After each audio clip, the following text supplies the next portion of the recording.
Welcome back. We're talking with Governor Charlie Baker. Governor, a couple of other topics I want to slip in while I have this chance to talk with you. We just had yet another Orange Line derailment involving one of the new cars.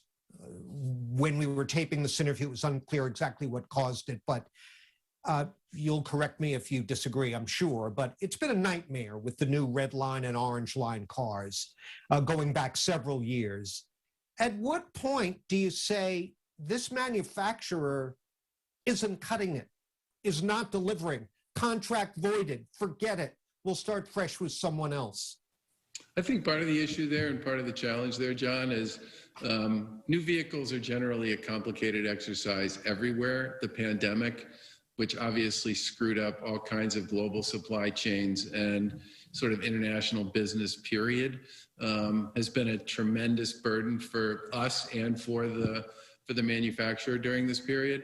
But I think in many ways, it's up to us to work with them to figure out how to make sure we get these cars into service. I mean, we've put billions of dollars into modernizing and upgrading the MBTA since we took office, far more than any administration's ever spent over any 5-year period of time.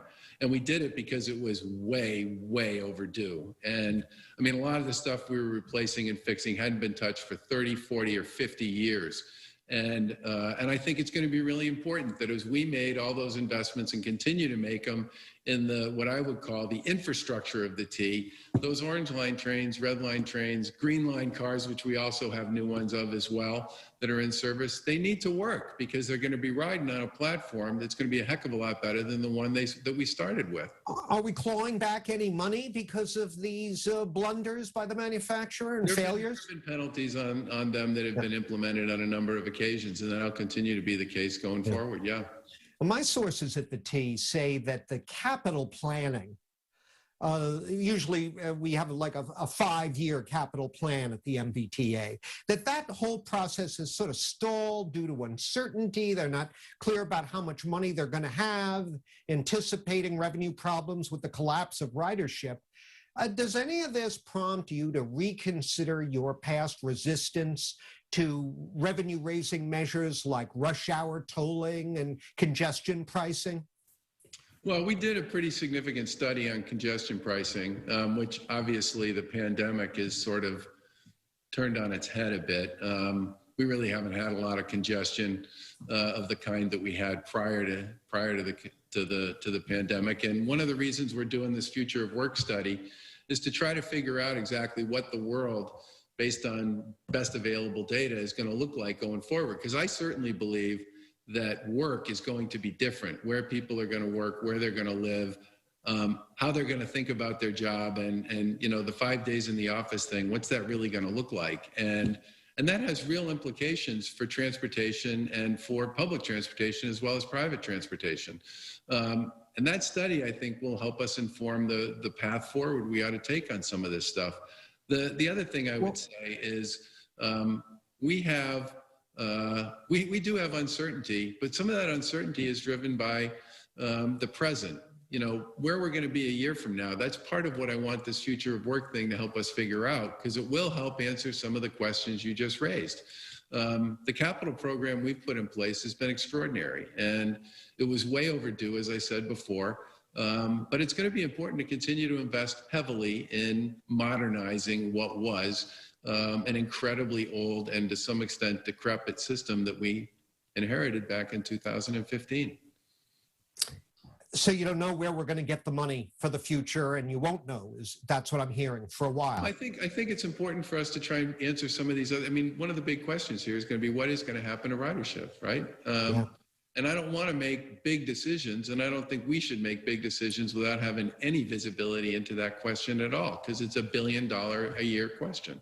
Does that mean you figure on still be making these decisions come 2023? I would like to hope and think that most of the time we make our decisions based on what we think is going to be the best interest of the system for the long haul and not the short haul. I've been very focused, as you might expect, on the pandemic and all that came with that, as well as as well as the other issues associated with trying to maintain an operating state government for the past year. And I think in some respects, I know at some point the Lieutenant Governor and I need to figure out some of those other issues with respect to our futures, but that's not been what we've been focused on at all. Well, you notice I haven't asked you if you're running again, and I'm not going to because I know what the answer is. But before I let you go, I do want to ask you. What you say to me about that one, John, is just make sure I let you know first. Well, that goes without saying. So please, you better watch your step on that, Governor. I do want to ask you, though, Jeff Deal, the former state rep, former U.S. Senate candidate, is making noises about how he might challenge you in a Republican primary next year if you do run again. Could you beat him in a Republican primary right now? Like I said, I'm not really spending a lot of time thinking about this stuff. And once the Lieutenant Governor and I get around to figuring out exactly what we want to do, we'll plan accordingly. But I've been incredibly blessed to have this chance to serve, and the people of Massachusetts have been overwhelmingly kind and gracious to both me and the Lieutenant Governor over the past 5 years, almost 6 years now. And what I would say is that